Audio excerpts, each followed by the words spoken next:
Hello, everyone, and welcome to another episode of Justin the Food Entrepreneur Show. I'm Justin Bizzarro. I'm your host. That's Bizzarro. For anyone who's out there, you can find us on Instagram at Justin the Food Entrepreneurs. You can find me personally at those same places, and you can find Gorilla Brave in all of those places as well. With that being said, I have a very special guest with us, Micha Magid of Mighty Quinn's Barbeque out of New York. New York, how are you doing today, Micha? Good, Justin. How you doing? Good. I appreciate your patience and your kindness. Just so everyone knows in the audience, I want to say it publicly first because Micha's been very patient with me already this morning. So thank you. Let's talk about your story. Let's talk about you, the entrepreneur, your life, your growth, because you just didn't suddenly become, this barbecue company out of nowhere with multiple locations, right? Let's talk about your journey. Let's talk about little Micha. Sure. Well, first, thanks for having me on. Yeah, I guess, my journey into food is a little bit different, I think, than maybe the typical restaurateur or even multi-unit restaurant leader. I actually started on Wall Street at a school. So I did kind of a stint in investment banking, went on to the hedge fund world. And during that time, my stepbrother started smoking briskets in Brooklyn at these outdoor weekend pop-up markets. And just the brand was just insanely popular out of the gate. It was a kind of a testament and a proof of concept that it was really hard to find like legit barbecue in New York at that time.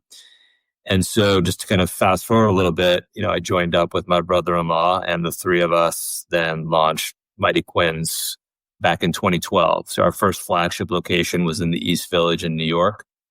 And really, we opened that up in December of 2012. And then, 3 months later, we found ourselves on the cover of the New York Times dining section with a glowing review from Pete Wells. So, the rest was history, as they say. Yeah, let's talk about this a little bit because I think that it was quite the journey. Let's talk about, were any of the three of you guys in culinary background before this venture? Yeah, 100%. So Hugh, my stepbrother's, classically trained chef, and also has a barbecue pedigree, just, having a father, growing up in Texas. So, he brought kind of the food skill set to the table. My brother-in-law, Christos, has a restaurant background. So he kind of came to the equation with, the operational experience. And I coming from the investment world was more on, the finance, strategy and marketing side. And so for whatever reason, the combination of those three things seem to have served us well. And here we are today. All right, I'm going to dive into you a little bit. Let's talk New York City. Let's talk about family background. You mentioned your brother-in-law's father from Texas. So there's a lot of historical things that sort of happen here. Is your family entrepreneurial before? My family, yes. I mean, my father from, an early age, he was a high school dropout, started a family business in kind of the chemical industry, went on to grow that and sell that and, opened up a couple other, smaller businesses before he retired. But yeah, I don't think my dad had a boss a day in his life. It was always about, that grind and, finding something entrepreneurial to do. Conversely, my mom also, raised me as a single mother. She was, I think, had an entrepreneurial spirit, but just, raising two boys, you don't get the luxury of doing whatever you want. So she was definitely more part of the corporate world. So, I mean, there's some, because I mean, to take a leap like you took, obviously you're risk aware, I'll call it aware, just because of being on Wall Street and investment banking. Like, talk to me a little bit about why the drive into those areas in the first place for you. Why'd you go into investment banking? What was sort of the drive there to begin with? Yeah, so in undergrad, I was in an undergrad business program. And at the time, this may be changing going forward, but at the time, investment banking and consulting were two opportunities to immerse yourself in if you kind of didn't have a good idea about what you wanted to do long term, because the education curves and the learning environment in those two practices is pretty steep and severe. So coming out of school, you get exposure to so many different industries, so many different people. and really is kind of a nice sampling of, industries to understand what you gravitate towards. So for me, just being in New York, I knew I wanted to kind of immerse myself in Wall Street to start. And so, I got a job offer at, JP Morgan Chase out of school. And it was a great fit for me because I was doing mergers and acquisitions in what's called the generalist program. So no industry focus, just doing deals and, everything from oil and gas to consumer products. So you really get to see a lot. I want to talk about New York City a little bit, and I'm going to ground it for the audience. I spent a lot of time in Astoria, New York, as well as New York City. And for the audience, Food Service Partners, we did every single meal for the city of New York's hospitals and long-term care facilities for 21 years. That tens of thousands, hundreds of thousands, even upwards of sometimes 1 million meals a day, depending on what was going on. Like when the hurricane hit New York and they were underwater, we still never missed a meal, by the way, and we produced it all in Brooklyn and shipped it out. But New York, by the nature of the amount of people, by I think the environment, particularly in the 2000s, 2010s era, things have shifted a little bit with COVID, I would say, but it's coming back. New York was booming. There's a lot of entrepreneurial environment. There's a lot of growth. There's a lot of success. There's a lot of individuals starting businesses. So let's talk a little bit about the leap for you, the decision to get into a business. Obviously, you were investment banking. You were somewhat looking at risk before. As a business person, I think we're aware of risk in the way we do things. So let's talk about this initial leap. Why? How long did it take? I mean, the success came very quickly for you guys, I would say, from a recognition standpoint. But leading up to it, what did that look like? How'd you get the building? How'd you find the space? How'd you do whatever? I assumed you leaned on each other's expertise. Yeah, I would say in terms of starting a restaurant, it was probably as de-risked as you could get it, in that we had this weekend market that was cash flowing pretty meaningfully that we kept. And we knew we had a category that was resonating with consumers, right? So that's kind of one of the big unknowns when you kind of open up a four-wall restaurant. Is it going to work? So we had that hindsight coupled with the fact that, we weren't, one of 20 burger concepts within a 10-block radius. We had a very unique product offering that really no one was doing in the area, wood-fired smoked meats. It's, very specific, very unique. There's infrastructure needs, especially in the city, that kind of hard to replicate. So we felt like there was a natural moat around the business in this category. So in terms of, jumping in and feeling risky, I to be honest, I didn't feel that. I felt like we had a validated business plan that's already been in operations before we spent the capital to open up the first restaurant. I love it. So let's go through it. You guys open up the first restaurant. You have the success in the market. The market's cash flowing. It's obviously positive, and it's obviously putting money in the bank. There's profitable. So let's talk about, you build the first restaurant. How does opening go? How do things go for you? How do you figure out how to take all of this on as a team? Because I think your teamwork and your fellowship is really the strongest point of your business.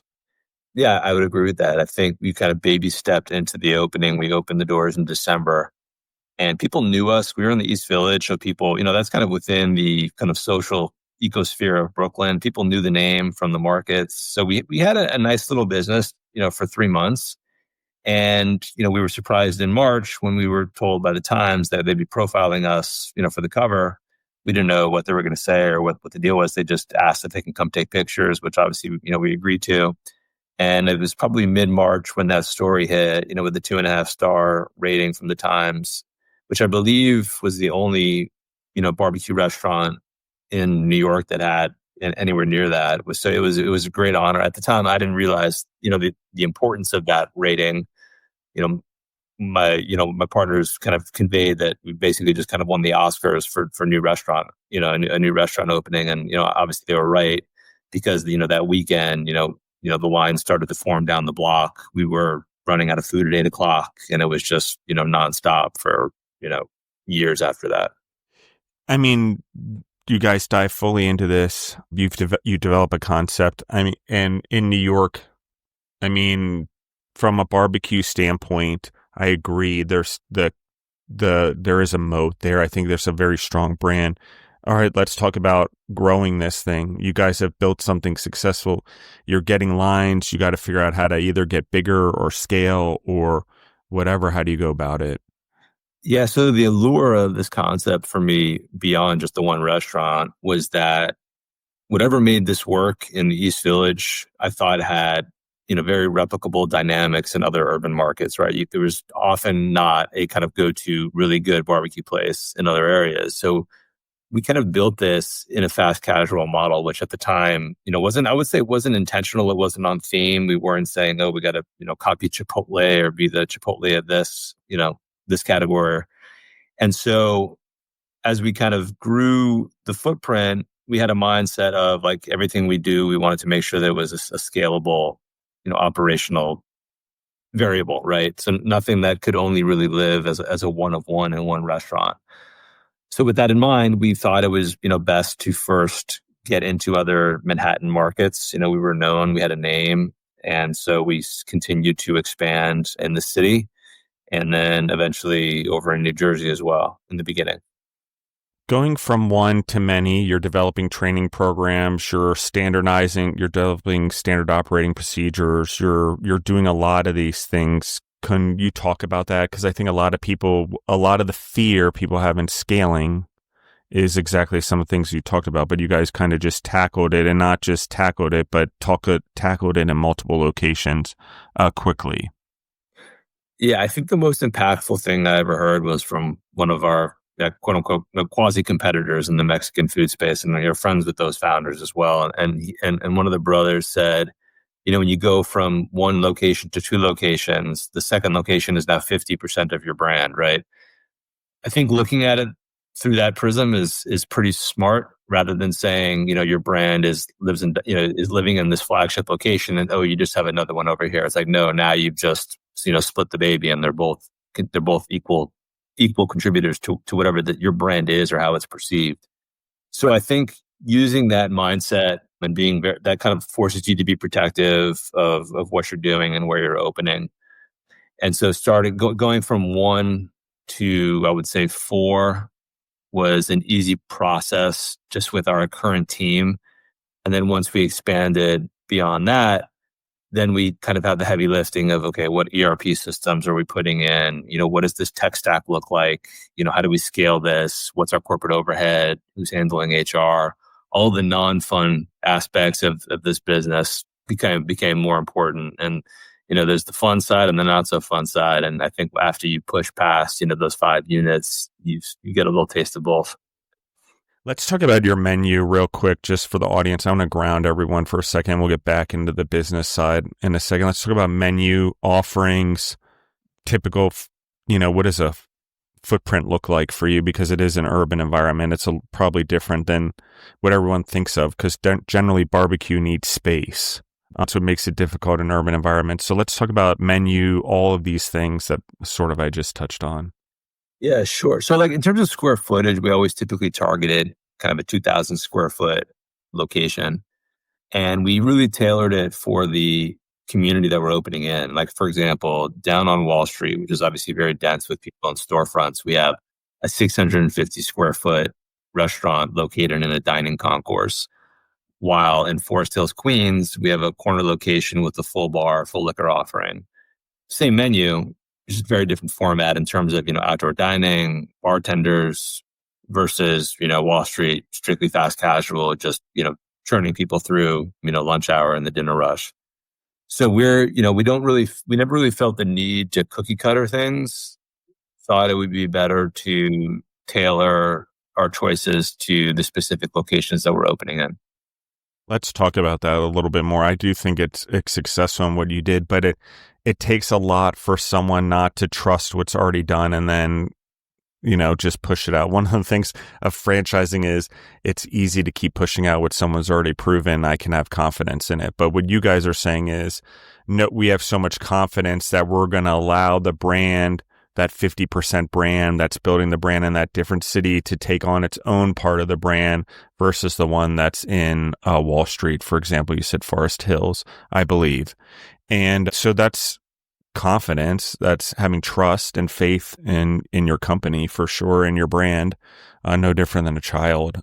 Let's talk about this a little bit, because you're managing alcohol bartenders on one side, and then on another side you're not, and so it isn't something that you're going to go necessarily create 1,000 of them, maybe, but maybe it's more or less like Panda Inn and Panda Express, where you have your Panda Inns, which are the ones with the alcohol, and the Panda Expresses are sort of your model that's more of a quick casual, for lack of a better term. Would that be a right way of looking at it? Yeah, look, I guess when you have hundreds of locations, you need to brand them differently so customers can understand Yeah. what they're walking into. For us, Mighty Quinn's in and of itself was the brand, and the offering was consistent restaurant to restaurant. It really came down to what KPIs you're focused on. Yeah. So like in Wall Street, it was really about throughput. Lunch is between 11 and 3. The more people that you can serve during that time is going to dictate your revenue. Speed is not necessarily that important to Forest Hills, where people are actually coming to sit down and eat and probably have a few cocktails. So just being mindful of what KPIs you're after in different locations will then kind of set the stage for what we're focused on in each of those different types of real estate. I like this a lot. What do you enjoy the most about this right now? What are you enjoying? What's your role? What role are you playing right now? Let's dive into some of that. Sure. Well, we launched a franchising program right before COVID. We signed up a bunch of franchisees, and then, COVID hit. So a lot of that was delayed.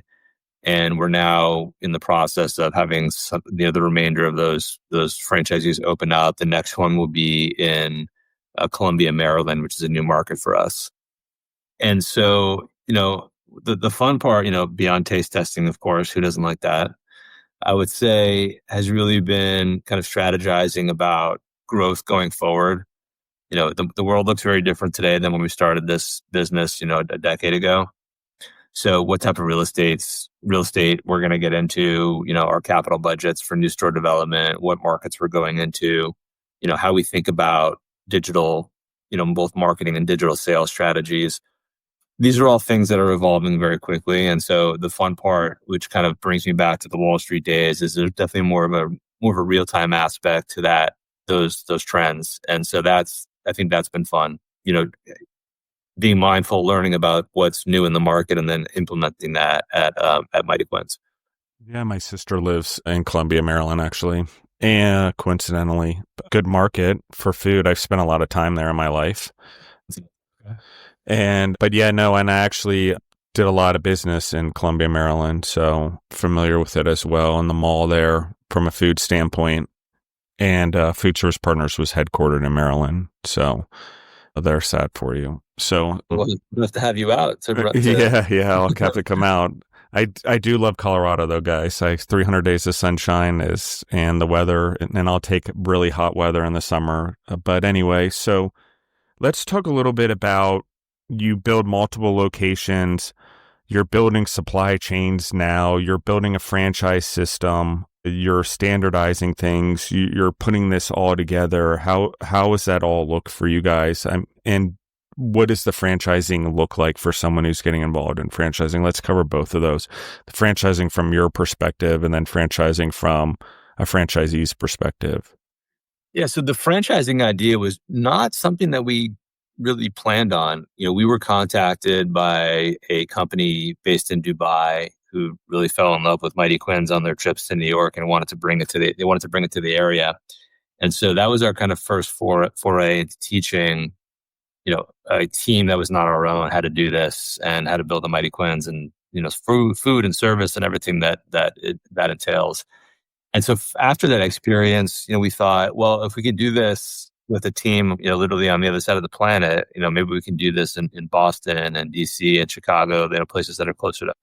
So that was kind of the spark to then put us on this runway but kind of operational path of developing, franchisee training materials, a training program, memorializing everything down, in digital format to be a reference for people who wanted to open up, a Mighty Quinn's restaurant.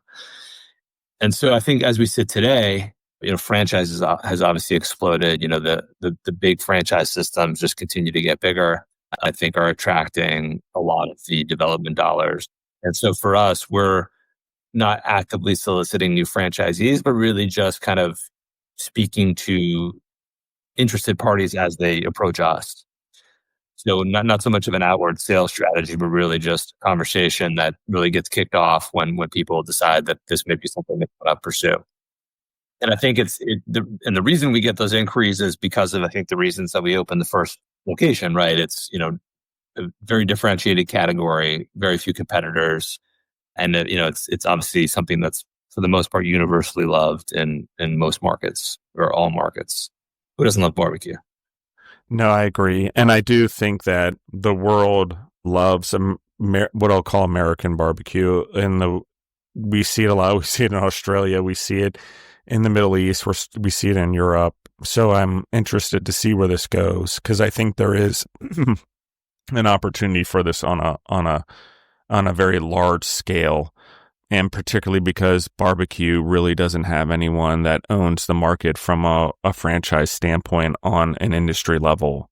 So I'm interested. That's part of the reason you guys caught my attention, because I'd be only a matter of time before someone figured it out. And I think you guys are figuring it out. So let's talk about, Micha, how you guys communicate, how you guys come to decisions. What happens when you guys don't agree on something?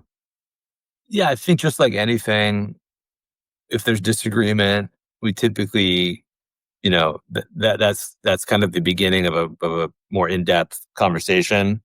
I think it's important not to be dismissive of other people's concerns, but at the end of the day, if there's truly an impasse, we'll typically do just the most democratic thing possible, which is just, the majority vote is the decision we pursue. And I think we go into everything with, eyes wide open that we're not always going to make the right decisions. So, failing small and quickly is important. And, fortunately, we don't have 100 locations where that would be the challenging thing to do. When we have new ideas, we typically test it still in one location. And if we like the outcome, we'll then roll it out. And I think that's even more important now with franchisees. We want to make sure that whatever changes we put in place, we know are the right ones based on our own testing. Because it's a whole new level. And now you're managing someone who's also managing your brand in a different way. There's a lot of legal paperwork, all the disclosures and agreements and so on and so forth.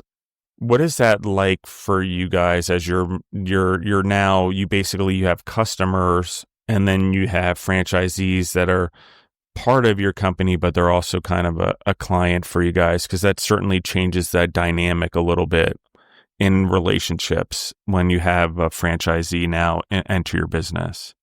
Yeah. And again, this is something that I think works at our size, but not at scale, and that the franchisees that we want to be operating Mighty Quinns are A, locations that we want to treat as if we own them, but B, basically partner up on a franchise or a franchisee basis with people that we would be happy to invest behind ourselves. So we don't want to have this kind of dual, franchise or franchisee relationship. We want it to feel like it's a very level and even business relationship whereby there's kind of a mutual reliance on either party and confidence in each other. Because I think without that, it's hard to make it work. When you get up to 1,000 units and your franchise system, and every year, it's making up numbers, 100 open and 30 close, that's probably fine, right? I mean, they're not all going to be winners. And if you're net growing by 70 a year, that's probably within the business plan. But for us, we just want to make sure that we're aligned with the right kind of people in areas that we are confident that Mighty Quinns would be well received. The inspiration for you personally, let's talk about role models. Why do you do this? What's the inspiration to keep building a business? Why not just stop at 1 or 2 or 4? Why even get into a business in the first place? Why all the pressure, the stress, whatever? I'm sure people will ask, but for you, why do you do it? Well, all the reasons that excited me in the beginning were creating a brand from what was in essence, a tent in a parking lot. And so scaling something like that was exciting. And at the time, I really felt, being in the hedge fund industry in New York, just kind of felt like I was, one of several thousand people doing the exact same thing. And so that can get a little, make you a little bit, less enthusiastic about what you're doing every day. But as I see it now, we've been fortunate in that we've had investors who have shared our vision and have backed our company. And so now we are basically fiduciaries of that capital. And our goal is to get Mighty Quins to a place where, we can do right by our investors. And so obviously more often than not, that means kind of scaling and growing and creating something bigger. Doesn't necessarily have to be that, and it may not be that, but we're still in that path of optimizing everything that we've already built. Well, and you've created a lot of jobs, and you've paid a lot of taxes, and you've helped a lot of families, right, along the way, for sure. I think that's, one of the things that you've done. You got inspired to something, felt that victory, I'll call it. And when we do it in a small way, when we're involved in the businesses from day one and we don't take shortcuts and we do it ourselves and we learn it and we love it, and there's a lot there for sure. I think that we have to remember that and anchor it. And then the other thing I said was sometimes to what Micha said is true. Like we can get what I would call fatigued in our businesses. We can get tired of them. They can become exhausting. They can become burdensome. They can feel that way. As entrepreneurs, I hear a lot of entrepreneurs come to me, ask me about it all the time. How do I do it? I anchor myself in what I just said to you guys. I anchor myself in that I'm always creating. I always have to be growing myself and those around me.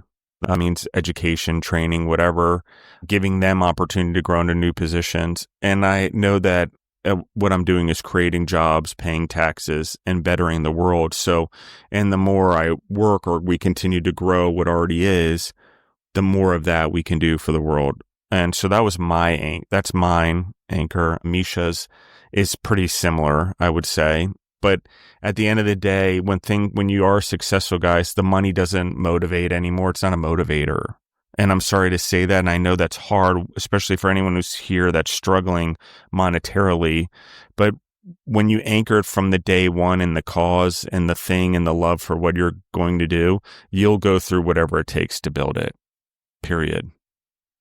Yeah. And I guess I would just add to that, like one of the cool things that is just a byproduct of growing a business like this, and you kind of touched on this, is not only the amount of people that you employ, the jobs you create, the relationships you build, but just on the consumer side, the amount of people who interact with your brand and have an experience with Mighty Quins. And that's a unique thing. Somewhat of a silly exercise, but last year we're just kind of looking at like what is our revenue just kind of cumulative to date since we've opened. And it's kind of an irrelevant number, but it's kind of fun to think about. It's like almost $250 million of sales. And just think about, at a $20 price point or whatever it is, how many people have interacted with Mighty Quins over the last 10 years. And I think that's something cool to appreciate. It's definitely become woven into, our neighborhood's routines. And, we'd like to think that it's been impactful. And so I think that's kind of a nice byproduct of what happens when you, start something and scale it up. It's just being impactful. It's just so crazy to me. The more I do this, the more I spend time with entrepreneurs and the more time I consult and do this, the more I cannot argue about like how well some things divinely are and teams and humans are put together. You have a really good team of individuals that the way it all came together for you guys. I know there's struggles and I know there's times, but I'm very impressed. And from a business person and building businesses and being someone that really knows how to build teams and identify talent, I'm just so impressed at the team that you guys have. And you're all like pseudo related, for lack of a better term, related through marriage. It couldn't have been more perfect. And it goes to sort of, there's also the shared family values, family benefit of your business as it does as well. So let's talk a little bit about that, because there's probably, it is family. I don't want to call it a family business because it's not what it is. I don't want to define it that way. You guys have done very well at making sure it's a very well structured professional business. Family businesses can be that, but I just want to emphasize it for the audience because a lot of you come to me and be like, well, how do I make my business professional? No, it's a family. It takes a lot of work and a lot of standardization. But let's talk a little bit about the family dynamic of the business. Sure. Well, kind of more holistically, Yeah. we like to think of it not so much as a family, but as a team, There you right? go. Yeah. Yeah, because like family implies like unconditional love. You're part of that clan no matter what. But in Yeah. a team, you have to contribute and you have to be part of the goal, right? So I think having the team is probably a better label to that. But on the kind of relationship side, there is a family component in that you guys look forward to kind of waking up and working with each other every day, and I don't think that's going to change regardless of the size of the company. And it's one of those things when you bring someone onto the team or they grow into a role, you kind of know if that's clicking or not. You know if that's the right person for the role relatively quickly. And I would say the biggest characteristic that kind of echoes that idea is do they treat this thing as if they own it themselves? And if the answer is yes, then that team, I say, becomes is worth more than the sum of its parts, and can contribute much more than it can on an individual basis. I agree with you. Members, have you? Let's talk about.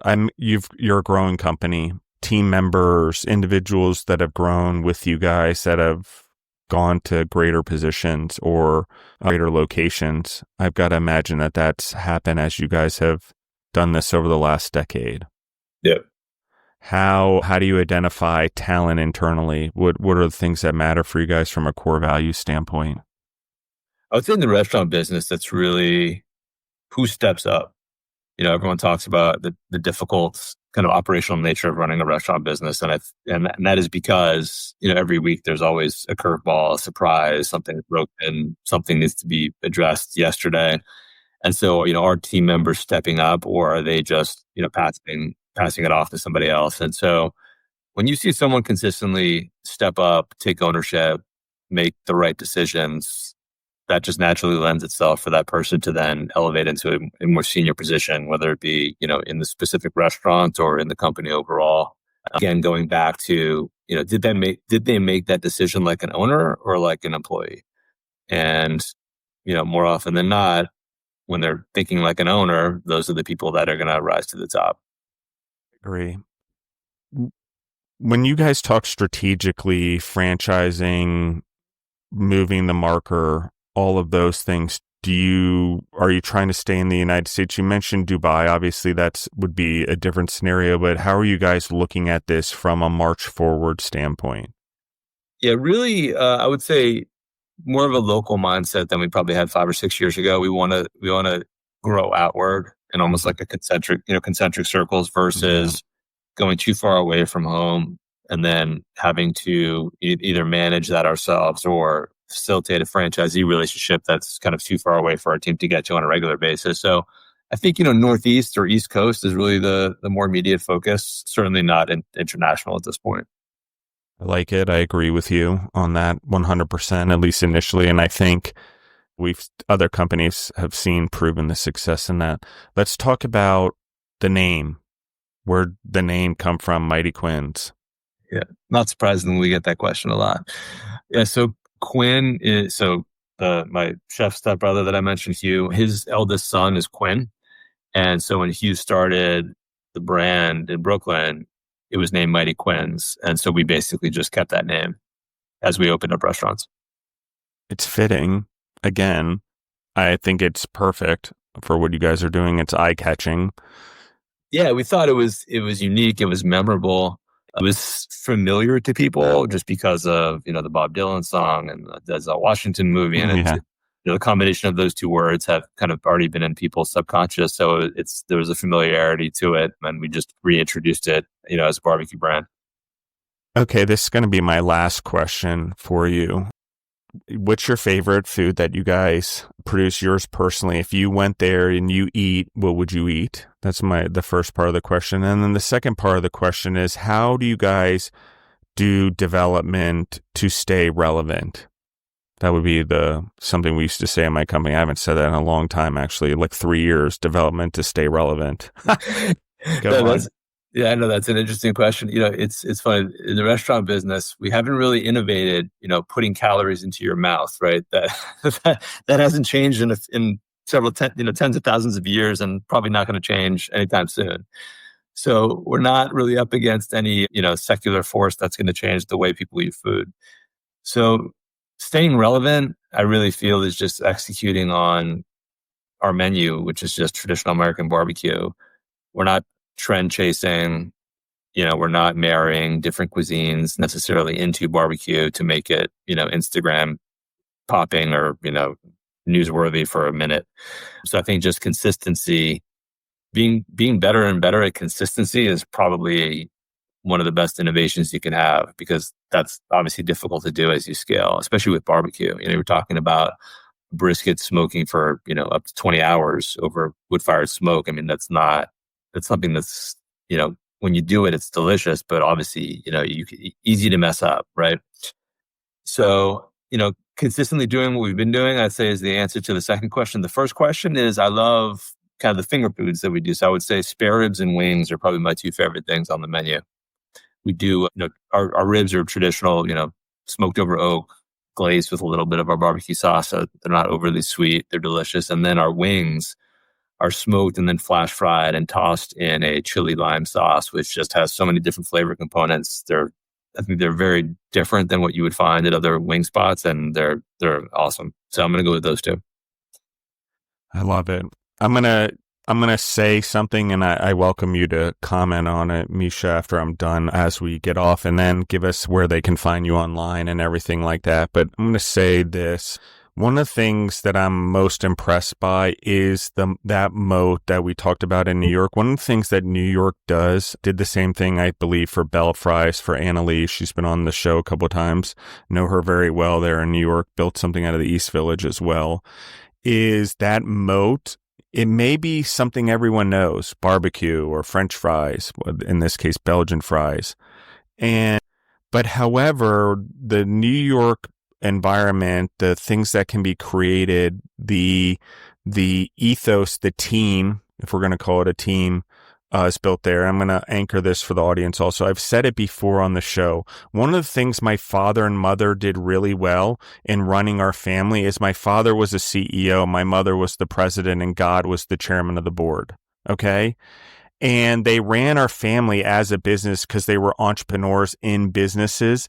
The way I went to soccer practices, I got to play for 3 teams to develop my skills and become really good soccer player because my parents had everything coordinated like we were a business. They ran our family like a business. If the sun was up and there was time to have output or profitability or build the family wealth, that's with knowledge too, not just money. We were doing that.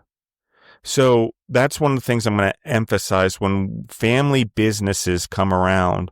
And even when we were in family businesses, the difference was we tried to run it as much like a team or a business because that's the way the family was run. If we didn't run it properly, a horse would die, honestly, or an animal of some sort. So in that case, when the farm, if you really think about it, someone might die, okay? Well, guess what? If you do it in business, someone might lose their job. Both can be equally as stressful. Okay, so that's what I want to emphasize for the audience. I also want to emphasize that if you're looking at franchising, because I get a lot of questions about this, we've talked about the New York chopped cheese and New York Big Apple Bodega here in Denver. There's what we're now seeing with Mighty Quinn's Barbecue or Bell Fries. There's these unique brands that have figured out a way to do something that we know, but make it so it's scalable and palatable and enjoyable for everyone. Okay. So if you're looking, there is a mode around this. I don't think anyone's doing it better. And I don't think it'll be a long time before someone catches up. There's some guys, I think, coming around to franchising and getting better at barbecue down in Nashville and in the South, I'm sure. Yeah. But I think that what we're seeing here, one of the reasons that caught my attention is for that specifically. So I'm rooting for you guys for sure. And I'm rooting for you guys on a global level. Eventually, I know it'll get there, and it takes time. And I think from a family-driven team environment, legacy is part of it. So whatever that looks like, building value, building something for the future, either or both at the same time matter. So I'm going to let you comment on that if you had anything based on what I just said. Justin, that was a lot.